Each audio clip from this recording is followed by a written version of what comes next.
The courtroom was silent except for the soft rustle of papers and the steady tapping of the judge's gavel.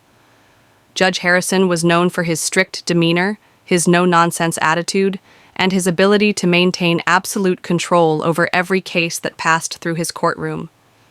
His reputation as a tough, unwavering judge was known across the county, and for good reason. He ran a tight ship, and everyone who entered his court knew to follow his rules, or else. Today was no different.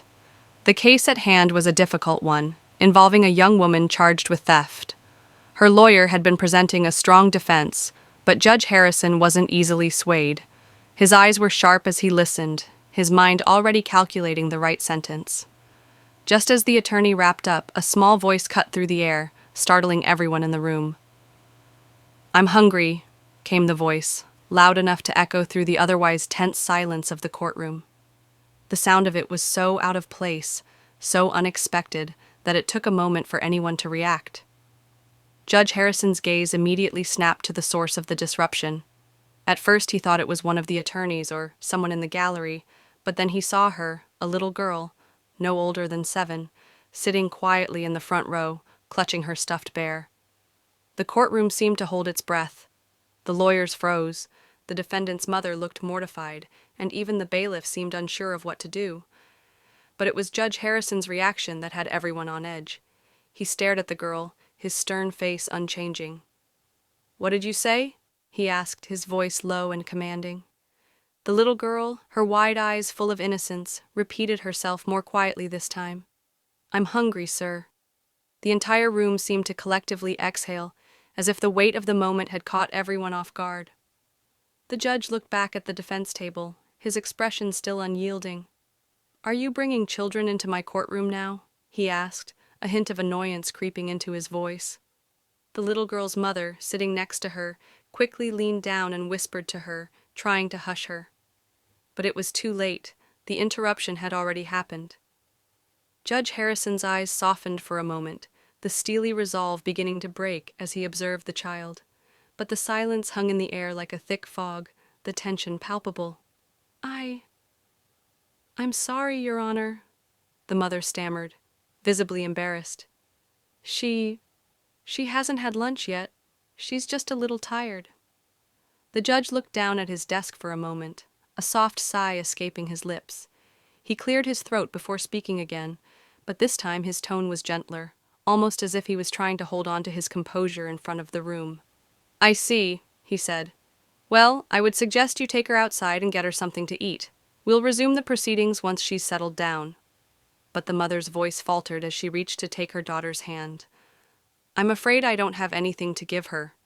We've been here all day." The words hung in the air, and for the first time in his long career, Judge Harrison found himself in a difficult position. The rules he had enforced with an iron fist didn't seem to apply in this situation. The stern, strict judge was now facing something he wasn't prepared for. A child, hungry, in need of something as basic as food, and it felt as if he were the one who had been caught off guard. The courtroom buzzed with a quiet hum after Judge Harrison called for the short break. For the first time, there was no sharp tap of his gavel, no stern reprimand.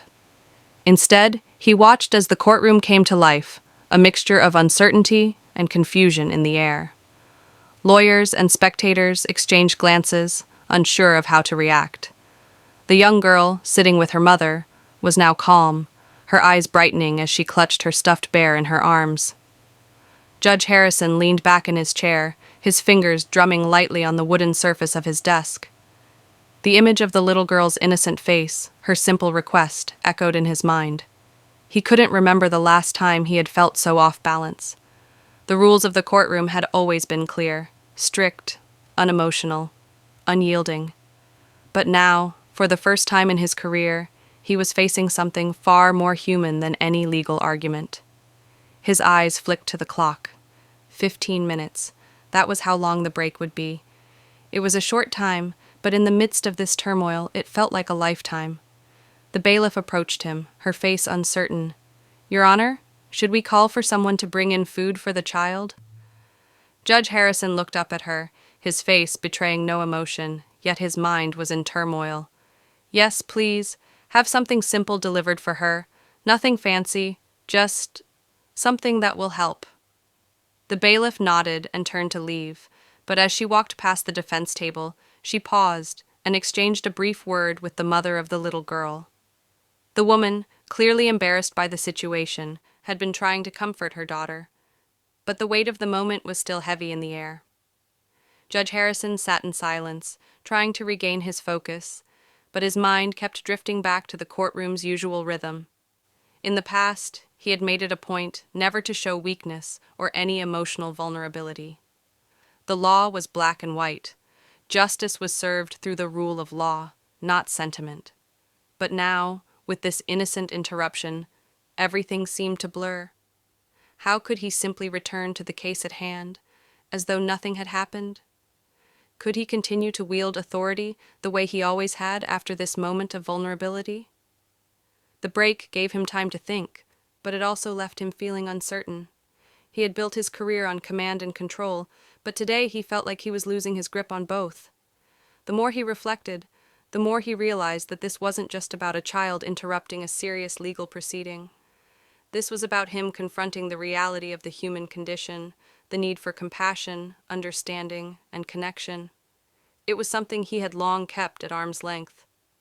As the bailiff returned, followed by a court clerk with a tray of simple snacks, a sandwich, fruit, and a juice box, the young girl's face lit up. Her mother took the tray gratefully, thanking the bailiff before gently handing it to her daughter. The girl's eyes sparkled as she took a small bite of the sandwich, clearly relieved. Judge Harrison watched them from his desk, and for a moment he allowed himself to feel a rare sense of peace. It wasn't often that he had a chance to witness such a simple, tender moment. It wasn't often that he allowed himself to break from the strict, emotionally distant persona he had created over the years. But this little girl had forced him to confront something he hadn't realized he needed to face. The rest of the courtroom sat in an uneasy silence as they waited for the break to end. The defendant's attorney glanced at his watch, clearly anxious to continue. But everyone in the room, judges, lawyers, spectators, was now affected by what had just transpired. They could feel the shift, even if they couldn't quite articulate it. This wasn't just a case anymore. It had become a human story. When the 15 minutes were up, Judge Harrison cleared his throat and stood. His gaze moved toward the mother and her daughter. The little girl, now finished with her snack, was quietly looking up at him. The faintest of smiles tugged at the corner of his lips. He walked back to the bench, his posture a little less rigid than usual, his mind more open. "We will proceed now," Judge Harrison said, his voice calm yet filled with an unexpected warmth. He glanced over at the defense attorney who had returned to his seat. "Let's continue, but we do so with a reminder of what's truly important. This isn't just about the law, it's about humanity." The words left his mouth before he could fully comprehend them, and for a moment he felt the weight of their meaning. The courtroom fell silent again, but this time it wasn't the tense silence of waiting for a decision. It was the calm before something more meaningful, a realization that justice wasn't just about strict rules, but about understanding the human stories that brought people into the courtroom.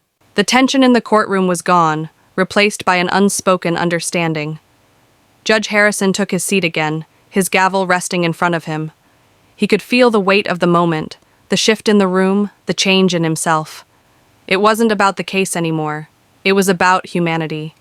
And for the first time in years, the judge felt like he had truly seen it. He glanced down at the little girl, still clutching her stuffed bear, her eyes wide with innocence and wonder. Her mother smiled at him, grateful, but also holding a quiet sense of embarrassment. Judge Harrison met her gaze and nodded, as if silently acknowledging what had just transpired. "Let's continue," he said, his voice calm, his tone different from before. He wasn't just presiding over the case anymore. He was present in it, present in this moment, where empathy mattered just as much as the law. The courtroom fell into a respectful silence. The lawyers resumed their positions, but the atmosphere had shifted. Even the defendant's attorney, usually quick to press his case, seemed more thoughtful. The usual rigidity of legal proceedings had softened, and for the first time in a long while, it felt like everyone was truly human in that room. As the proceedings continued, Judge Harrison made his ruling, not just on the case, but on how he would approach his job moving forward. From that day on, he would carry a small piece of that moment with him, a reminder that the law, while important, was never more powerful than the simple kindness of a child's need.